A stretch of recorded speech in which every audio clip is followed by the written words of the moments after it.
주말이라 검사 숫자가 줄었는데도 새로 나온 코로나19 확진자는 615명입니다.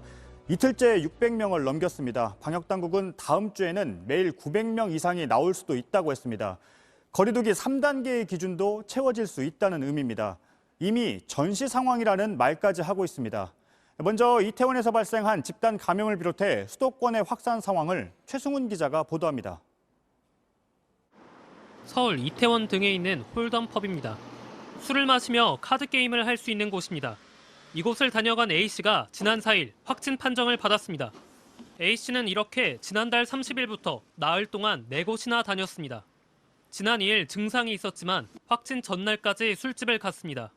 술집 5곳에서 지금까지 10여 명이 감염됐습니다. 여럿이 모여 앉아 술을 마시고 카드 게임을 하다가 바이러스가 퍼진 것으로 보입니다.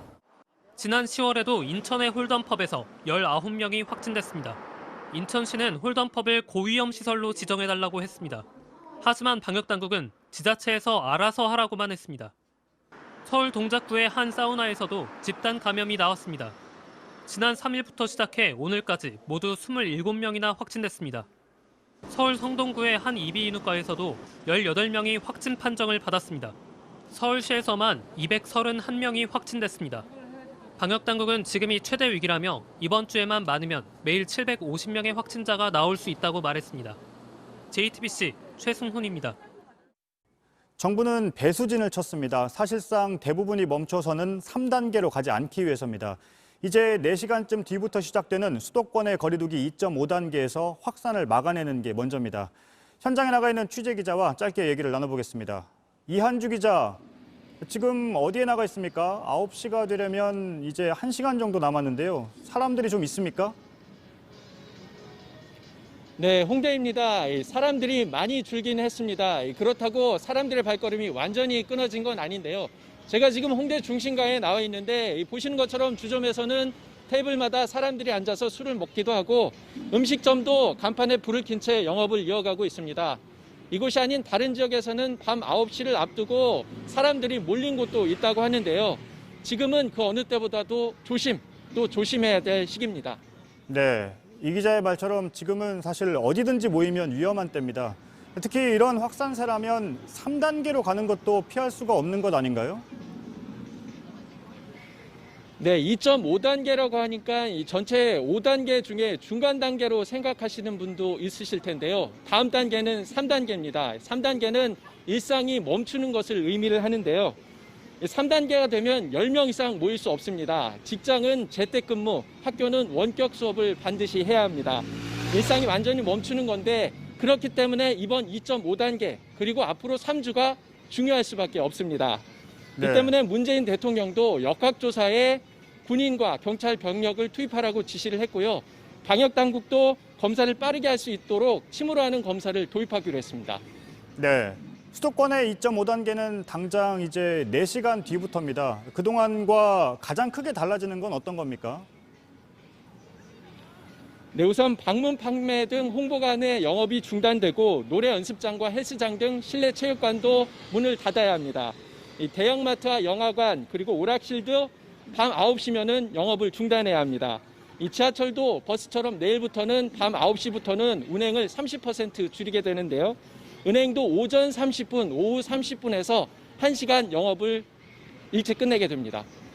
네, 방역과 경제 사실 계속 부딪히는 문제입니다. 길어지면 자영업자들도 더 힘들어질 수밖에 없기 때문에 빨리 확산세를 막아내는 게 중요합니다.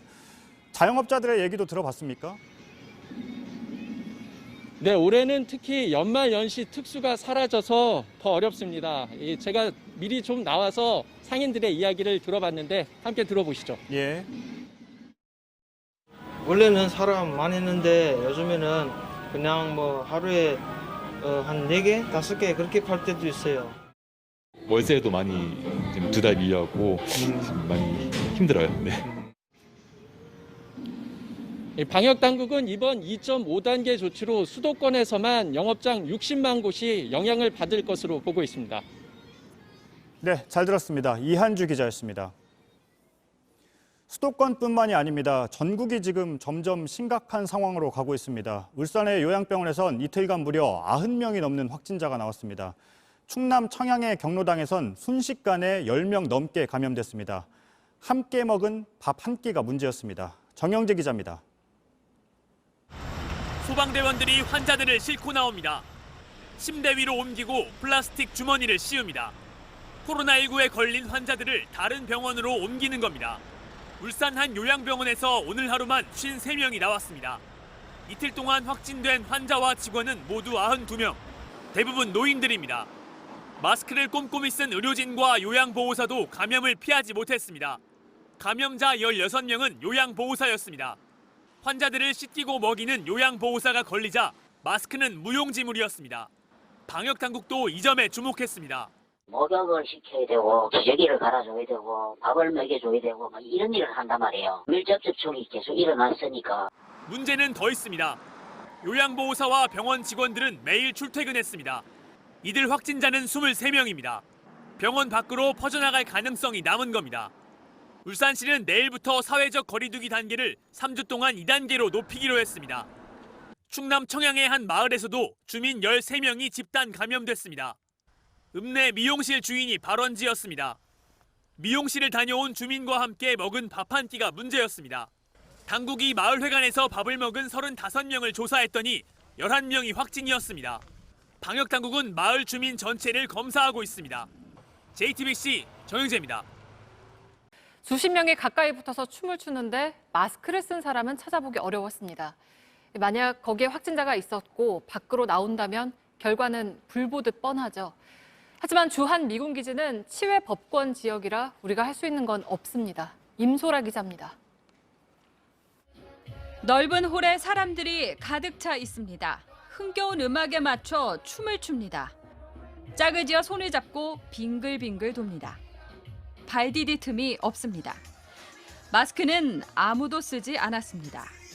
지난 4일 밤 한 주한미군 기지 안에서 열린 살사 동호회의 모습입니다. 일주일 전에도 비슷한 행사가 있었습니다.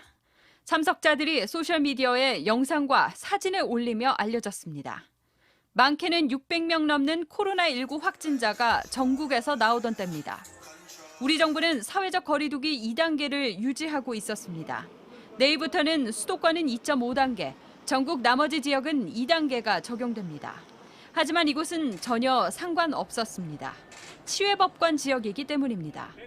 대한민국 영토의 일부를 공여받아 사용하지만 우리의 법률과 사법의 영향력이 미치지 않습니다. 또 다른 방역 구멍이 생길 수 있는 겁니다. 해당 기지 측에 입장을 물었습니다. 미군 기지 측은 행사 장소를 폐쇄하고 당분간 방역 조치와 관련한 조사를 실시할 계획이라고 JTBC에 알려왔습니다. JTBC 임소라입니다. 네, 내일부터는 학원도 문을 닫습니다. 거리두기는 2.5단계지만 학원 특성상 많이 모일 수 있기 때문에 3단계에 준하는 조치를 내린 겁니다.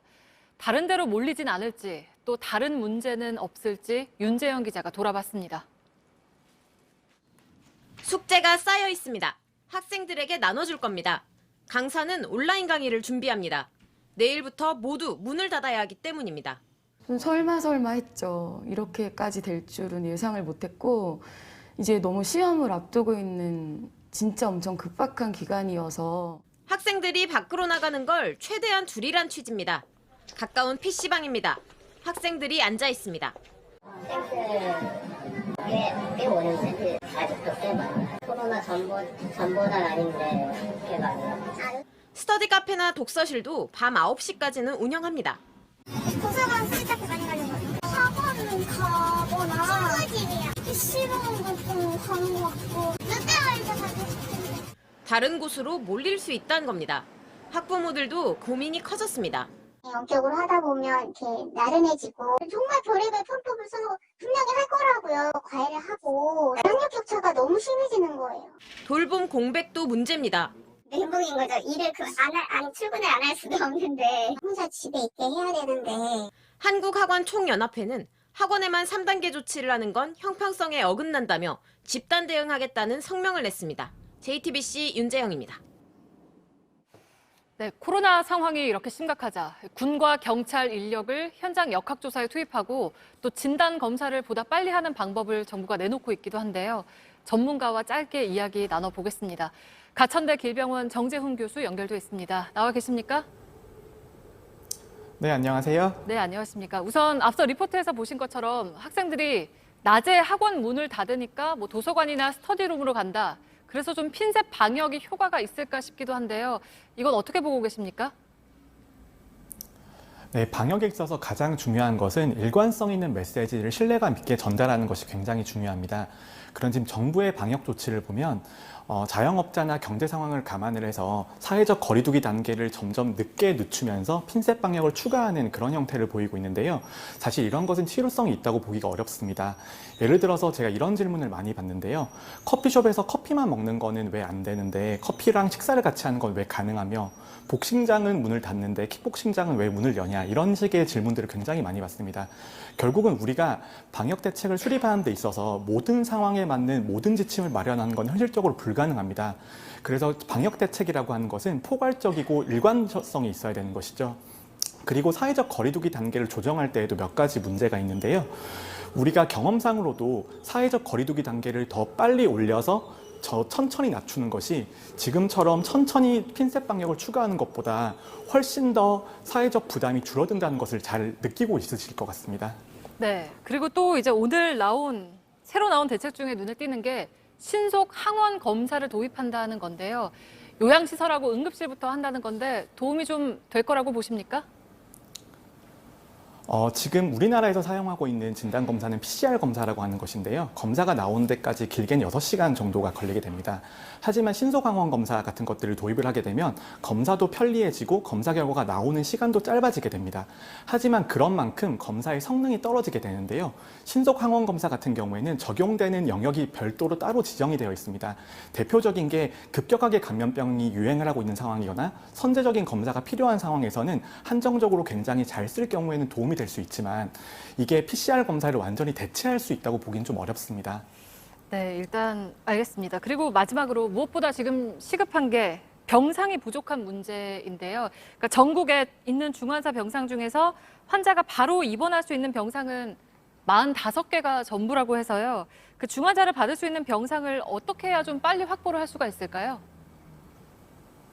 네, 아시는 것처럼 중환자를 진료하기 위해서는 인공호흡기라든지 체외순환기 같은 다양한 시설과 전문 인력이 필요하게 됩니다. 그런데 병상을 확보할 수 있는 방법은 현실적으로 2가지 방안이 있는데요.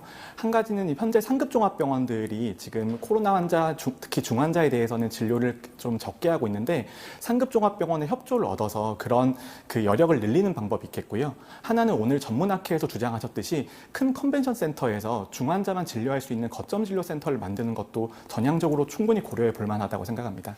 네, 알겠습니다. 아무튼 빨리 좀 방안이 나오기를 바라겠습니다. 가천대 길병원의 정재훈 교수였습니다. 고맙습니다. 네, 감사합니다.